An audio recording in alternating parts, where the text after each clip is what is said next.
Hello, today we are going to go through Lab 6.2 Day 1 and 6.3. We'll be discussing place values and different bases.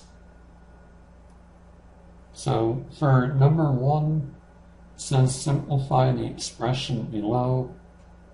Well, order of operations wise, we can look at this as being, well, you do exponents first, and then multiplication,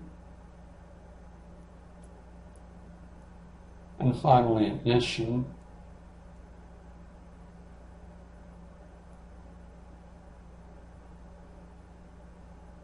And we get our final answer. So when we go to write for number 2, 2015 in its expanded form, we want to write that there's a 2 in the thousand spot, the 0 in the hundred spot, since there are no hundreds, the 1 in the 10 spot, and a 5 in the 1 spot.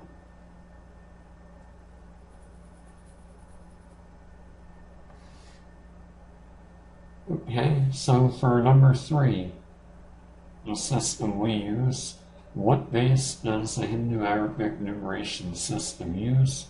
We use base 10. And the reason that we say base 10 is the base of all of these exponents is 10.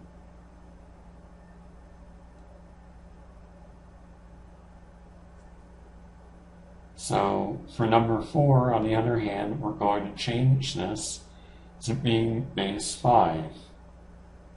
Like we'll be working in base 5 and converting to base 10.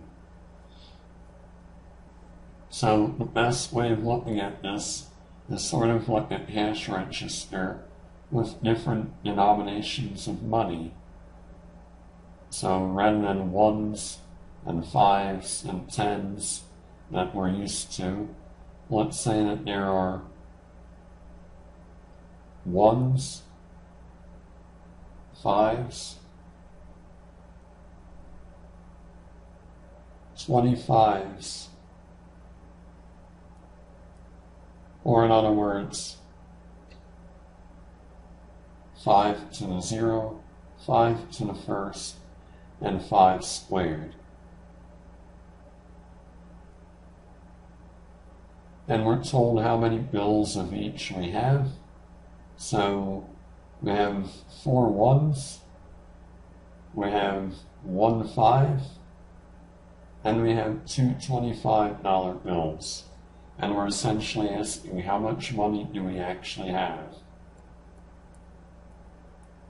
The way that we get that is multiplying how many bills we have with what the bills are worth. How many bills we have are what the place values hold, and what they're worth is what place value they're in. So, like we have 4 $1 bills, well, that's $4 altogether. We have 5 $1 bills, that would be $5 altogether. And we have 2 $25 bills, so that would be $50 altogether. We add these all up, and we have essentially $59 is one way we can look at it. In other words, 214 base 5 is 59. We don't need to write base 10. It's understood if we don't have a base written that this is base 10. For number 5, we're going the other way now. We have how much money we have, $79, and we want to break that into our different bills. we're basically making change. So we need to know first, how many different bills do we need? So what's the highest power of 5 without going over 79?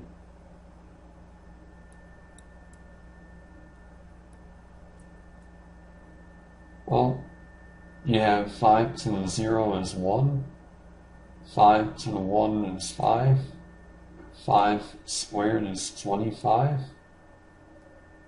5 to the third is 125, but then that's too high. So we only need 5 digits for this. In other words, I want to know how many $25 bills, how many $5 bills, and how many $1 bills do we need. And one way we can do this is by long division into 79. So how many times does 25 go into 79? Well, it goes in 3 times, with 4 left over. So how many $25 bills? We need 3 of them. Well, now with my $4 left over, silly question, but I want to know how many $5 bills do I need? Well, none. So I still have $4 left over. And we put a 0 in 5's spot. And finally, how many $1 bills do I need? Well, I need 4. 79 is equal to 304 base 5.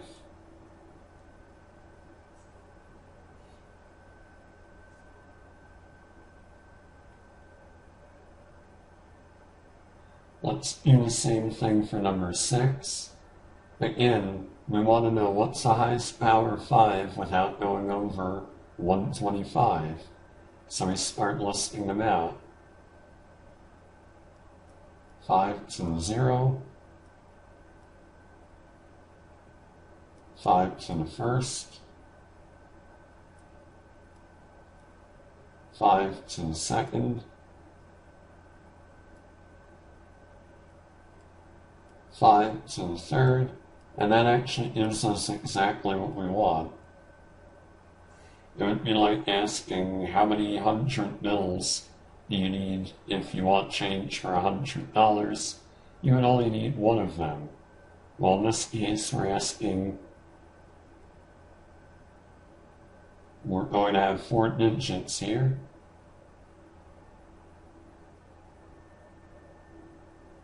And I want to know how many 125s, how many 25s, how many 5s, and how many 1s do I need. But realistically, we know we need just one $125 bill, and that's it. We see this by division.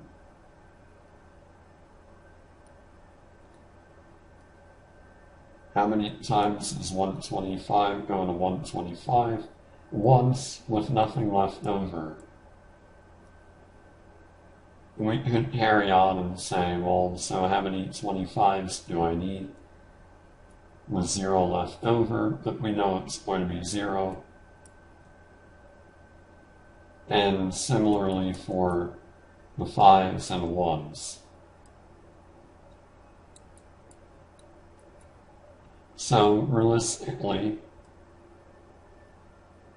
125 is equal to 1000 base 5.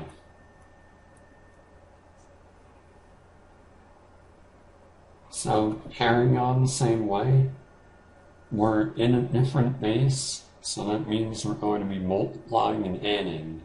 If we start in base 10, then that means we're going to be dividing and subtracting. So here we have 4214 base 8. I want to convert it to base 10. So I want to write this out. I want to write out what the places are worth. I have powers of 8. Just like in our system, the rightmost digit is always your 1s. And they're all powers of 8 now since it's base 8. So 8 to the first, 8 to the second, and 8 to the third. And again, we multiply the values with how much they're worth. So 4 times 1 we get 4, 1 times 8 we get 8, 2 times 64 we get 128, and then finally 4 times 512 is 2048. We add all these guys up, and we have our answer. 4214 base 8 is equal to 2188.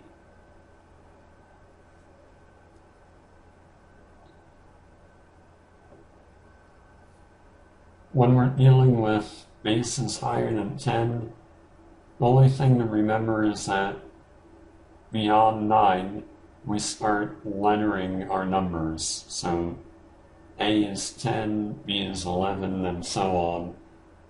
1 less than whatever our base is. So here, same idea as before.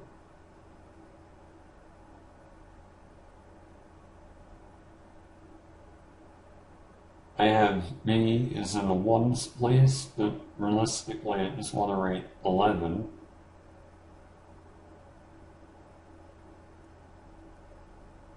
I have a 3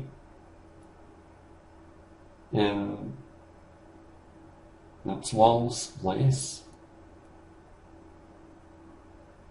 I have a 10,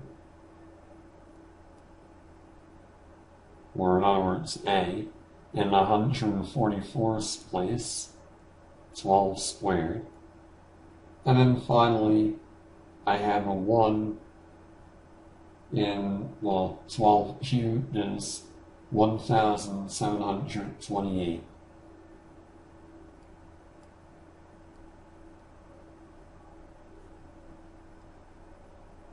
Again, we multiply how many we have with what it's worth. So we have 11 1s, so that's 11. We have 3 12s, so that's 36. We have 10 144s, so that's 1,440. And then finally 1 1,728. We add all those together, and we end up with 3,215.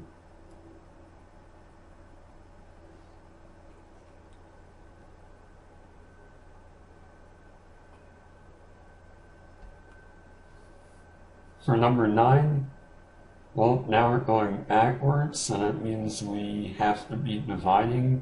But first, I want to know how many places I even need. So I want to start listing powers of 12 up until I get higher than 1,594. So our powers of 12, remember, are 1s, 12s, 144s, and actually we don't want to go any higher than that because the next power, remember, is 1,728. That's too high. Remember, in terms of money, it would be like asking how many 100 bills do I need to make change. If my bill came out to $80, well, I wouldn't want any hundreds. That's too high. So, I'll draw the boxes that we're going to fill in. We only need 3 for those 3 places. And now we do division. So we want to know how many 144s go into our original number, 1594. And if you're using a calculator, you'll see that it's 11 point something. Take the whole part, and then multiply that with the 144, we get 1584, and we subtract. We have remainder 10. The important part, though, is we need 11 144s. Well, instead of writing 11, I want to write B. So, moving on, we want to know how many 12s go into what we have left, 10. Well, silly question, none. That's too large. So we still have our 10 left. But now we know we need 0 12s. And finally, we want to know how many 1s do I need? Well, I need 10 of them.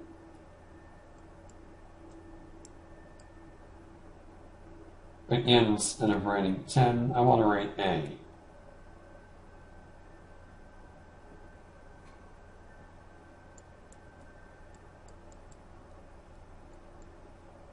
So our answer at the end is B0A base 12.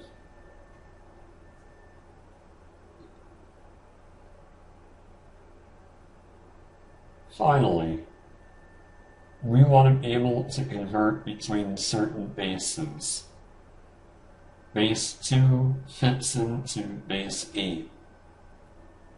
You might want to refer to your book that shows every number between 0 and 7 written in binary as a quick reference. So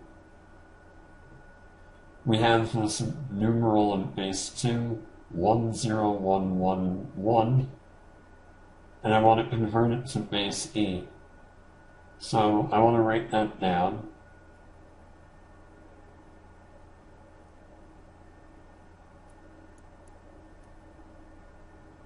And I want triplets. Why triplets? Because 2 cubed is 8. And that 3 is important. That is the reason why we look at these digits 3 at a time. So what we need are triplets. We have 1 triplet here, but we need another digit here, so we'll put a 0 in front. And now I have another triplet. All we need to do is look at our reference table or directly convert on the side what 111 is in our system, which on the side realistically would be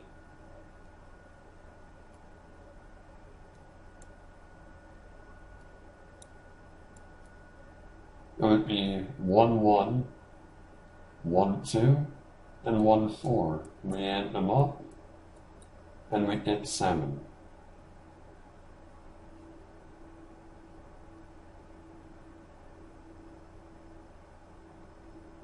Again, that reference table on the side also shows you that. Same thing for 0 1 0.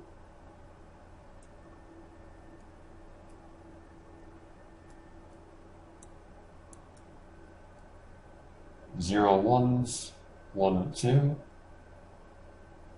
and 0 4s. So we get 2. So we get 2 7 base 8. And finally, for number 11, we're doing it the opposite way. We have something that's in base 16, and all we want to do is convert each of these numbers to binary. So for 5, 1, 0, 1, 2, or in other words, just note it's 1 plus 0 plus 4. So we're going to fill in those numbers and add any leading zeros if I need to, like I do here. So I have the 1, 0, 1, but this is added.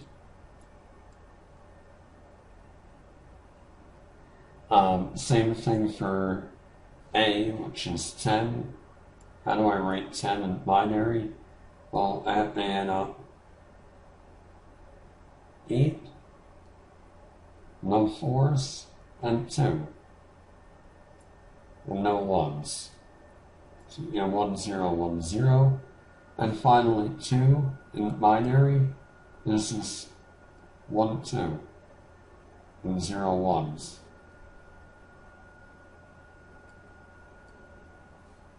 Again, we need to add in those leading zeros. And that's our number in binary. 1, 0, 1, 0, 1, 0, 0, 1, 0, 1,